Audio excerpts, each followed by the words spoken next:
Halo guys, apa kabar kalian? Mimin harap kalian baik-baik aja. Di video kali ini, kita akan melanjutkan pembahasan manhwa.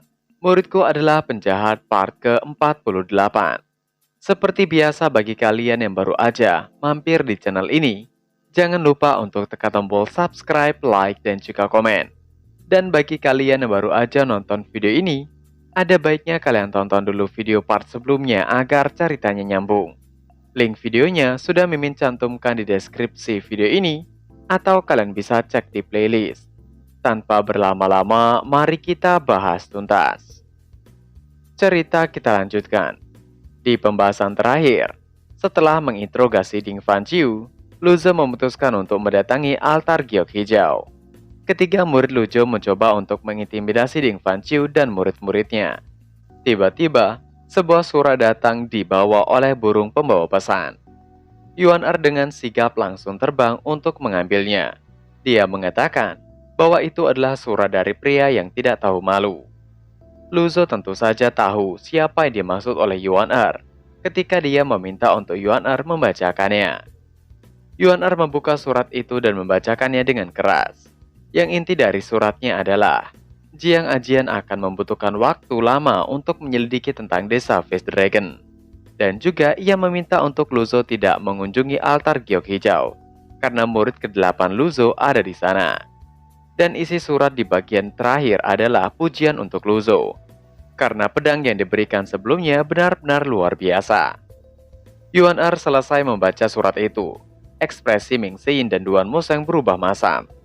Ming Xin mengerang marah, ia berpikir, Zhu Honggong belum cukup untuk terakhir kalinya, karena terlalu berani menunggu untuk menyerang masternya dengan basis kultivasinya yang rendah itu. Ming Xin meminta izin untuk pergi dan menghajarnya. Luzo mengangkat tangan, menyela omelan Ming Xin. Zhu Honggong selalu menjadi orang yang menggertak yang lemah dan takut pada yang kuat. Dengan kemampuannya, ia tidak berpikir Zhu Honggong cukup berani untuk mencoba menyergap. Duan Museng bertanya dengan bingung, lalu apa yang dilakukan Zhu Honggong menunggu di altar giok hijau? Menurut Ming Xin, sekte kebajikan selalu menganggap dirinya sebagai anggota Jalan Mulia. Meskipun Zhu Honggong telah meninggalkan Evil Sky Pavilion, Jalan Mulia tidak akan memiliki pendapat yang sama. Sekte Nether, Crouching Dragon Darkness, dan bahkan Tiger Ride milik Zhu Honggong adalah target mereka. Ia merasa Zhu Honggong mencoba membalas dendam dengan kesempatan ini. Duan Museng membenarkannya, tapi ia masih berpikir bahwa Zhu Honggong tidak punya nyali untuk itu. Si Wuya pastilah yang berada di balik semua rencana ini. Luzo mengelus Bian dan mengatakan, seberapa kuat geng milik Zhu Honggong itu. Ming Xin mengangguk seraya menjelaskan, kekuatan pribadi Zhu Honggong tidak layak untuk dibicarakan karena terlalu lemah. Tetapi dia memiliki sekelompok bawahan terpercaya yang mendengarkannya. Mereka ada di mana-mana di jalanan. Hal yang benar-benar menakutkan di dunia ini bukanlah kultivator dengan basis kultivasi yang mendalam, tapi hati orang-orang. Perang adalah apa yang benar-benar menakutkan. Luzo bergumam, ini telah terjadi sejak zaman kuno. Meskipun perkelahian antar petani mengakibatkan korban, nyawa yang hilang jauh dari sakit yang dibawa perang keluarga sipil. Yuan Er dengan terkejut menanyakan, apakah Zhu Honggong sedang mencoba memulai perang? Luzo menggelengkan kepalanya. Dia melambaikan tangannya seraya berseru untuk ketiga muridnya ikut ke altar giok hijau. Duan Museng, Ming Xin, dan Yuan Er menjawab serempak. Luzo melambai pada Bian. Bian yang ganas dan menakutkan langsung menjadi sangat jinak. Itu menarik taringnya dan menurunkan tubuhnya. Luzo melompat ke punggung Bian dengan mudah dan mengelurkan tangannya kepada Yuan Er. Tentu saja itu membuat Yuan Er begitu bahagia. Yuan Er berpikir bahwa dia tidak akan diizinkan ikut mengendarai Bian, tapi Luzo ternyata mengizinkannya. Dia berburu-buru melompat pada Bian. Luzo memerintahkan untuk Bian segera bergerak. Bian mendang tanah dan melesat bagaikan roket ke udara. Ming Xin dan Duan Museng bingung dan berteriak, bagaimana dengan mereka berdua? Luzo dengan acuh tak acuh mengatakan untuk membawa Ding Fanqiu bersama mereka. Duan Museng dan Ming Xin tidak bisa menolak pada akhirnya. Mereka mengatakan akan membawa Ding Fanqiu dan semuanya. Ming Xin menoleh ke arah Duan Moseng yang membuat Duan Moseng mengatakan untuk tidak melihatnya. Ia juga terbang sendiri. Ming Xin menggelengkan kepalanya mengatakan bahwa itu bukan yang ia maksud. Kekuatan dan basis kultivasi Duan Moseng lebih baik darinya, dan bahkan lebih cepat. Jadi, Duan Moseng harus membawa orang itu. Dengan begitu, mereka tidak akan menjadi beban untuk master mereka. Duan Moseng mengelus dagunya mengatakan bahwa kata-kata Ming Xin benar. Jika begitu, Ming Xin dapat membawa tombak Overlord miliknya. Duan Moseng melemparkan tombak Overlord kepada Ming Xin. Setelah dia selesai berbicara, Duan Moseng melangkah ke arah Ding Fanqiu dan mengangkatnya dengan satu tangan sebelum dia melompat ke langit juga. Untuk sejenak Ming Xin berdiri diam. Duan Moseng menegurnya dan pada akhirnya Ming Xin mengikuti Duan Moseng dari belakang. Sementara itu, Lu Zhou dan Yuan Er melaju kencang menuju altar giok hijau di punggung Bian. Yuan Er menanyakan, apakah mereka harus menunggu kedua seniornya? Lu Zhou dengan cepat mengatakan itu tidak diperlukan. Dengan kecepatan Bian, mereka hanya membutuhkan waktu paling lama 4 jam untuk mencapai altar giok hijau. Ia ingin waktu untuk mengatur pikirannya dan mempersiapkan skenario yang tidak terduga. Lu Zhou membuka dashboard sistem dan melihat dia memiliki 4.812 merit point sekarang. Lu Zhou membuka dashboard item dari sistem. Ketika dashboard muncul, langsung mengernyit. Harga Deadly Strike sekarang menjadi 600 merit point. Lu Zhou tidak bisa tidak mengutuk setelah melihat ini. Yuan Er mendengar gumaman Lu Zhou segera menanyakan apa yang terjadi. Apakah seseorang membuat Lu Zhou marah lagi? Ia akan menangkapnya dan menghabisinya menjadi 8 bagian. Lu Zhou mendapatkan kembali ketenangannya dan melambaikan tangannya dengan acuh. Dia terus berpikir pada dirinya sendiri. Harga Deadly Strike telah naik, tetapi harga kartu sempurna masih 500 merit point. Fluktuasi harga pasti ada hubungannya dengan frekuensi pembelian. Mungkin sistem menganggap kartunya terlalu kuat. Itulah mengapa harganya dinaikkan sebagai batasan. Sebelumnya, Lu Zhou tidak sering menggunakan kartu Deadly Strike. Oleh karena itu, dia tidak memicu kenaikan harga. Seperti yang diharapkan, ada tangkapan untuk kartu yang begitu kuat. Lagi pula, jika harganya tetap di 500 merit point, dia bisa menghabisi setiap Elite Nation Divinity Tribulation di bawah langit sampai dia satu-satunya yang tersisa dengan kartu Deadly Strike itu. Dengan itu, dia bahkan akan mendapatkan 2 kali lipat jumlah merit point yang dia habiskan. Lu Zhou melanjutkan, seperti yang diharapkan, sistem tidak akan mengizinkannya untuk mengeksploitasi celah sistem. Untungnya, kenaikan harga tidak terlalu tinggi. Ia masih bisa menerima ini. Lu Zhou membuat catatan mental untuk tidak terlalu bergantung pada kartu item. Dia harus meningkatkan kekuatannya sesegera mungkin. Dengan pemikiran itu, Lu Zhou masih membeli kartu Deadly Strike lainnya sebagai cadangan. Ia harus lebih berhati-hati menggunakan kartu Deadly Strike setelah ini. Dalam hal ini, mungkin ia harus mulai menggunakan kartu item defensif di masa depan. Lu Zhou menggulir ke bawah. Kartu baru muncul di kolom kartu item. Itu adalah kartu Critical Heal, menyembuhkan 30% luka. Harganya 300 merit point. Kartu yang kedua adalah Thunder Blast, mengaktifkan energi guntur Primal Chi. Tingkat hit 50%, tingkat kerusakan 30%, tingkat kerusakan kritis 10%, tingkat pembantaian 1%, dan harganya 100 merit point. Lu Zhou bergumam bahwa kartu pertama itu hampir tidak berguna. Dengan kemampuannya saat ini, siapa yang dapat menyakitinya? Sekali lagi Lu Zhou menilai kartu itu kartu yang tidak berguna. Adapun kartu kedua, itu bahkan lebih tidak berguna. Dengan tingkat akurasi pembantaian 1%, itu dijual dengan 100 merit point. Bagaimana itu bisa dibandingkan dengan Deadly Strike? Lu Zhou mendecih, itu sangat tidak berguna. Lu Zhou menemukan bahwa kartu item yang lebih baru semakin tidak berguna. Setelah melakukan beberapa penelitian, dia juga menyadari bahwa selain membeli avatar, undian tampaknya menjadi cara yang lebih berharga untuk menghabiskan merit poinnya. Namun, ini bukan waktunya untuk mencoba undian berhadiah. Yuan Er menunjuk ke gedung besar di depan. Altar giok hijau yang bundar berada di atas gedung. Itu seperti tungku dupa yang berdiri di antara langit dan bumi. Dia mengatakan bahwa mereka telah sampai. Luzo bergumam, sekte kebajikan menyembah langit dan menghormati bumi. Setiap kali mereka membuka pintu untuk merekrut murid atau mengajari mereka metode dan keterampilan kultivasi mereka, mereka akan melakukannya di altar giok hijau. Altar giok hijau dikelilingi oleh hutan lebat di semua sisi. Luzo memerintahkan Bian untuk pergi ke timur.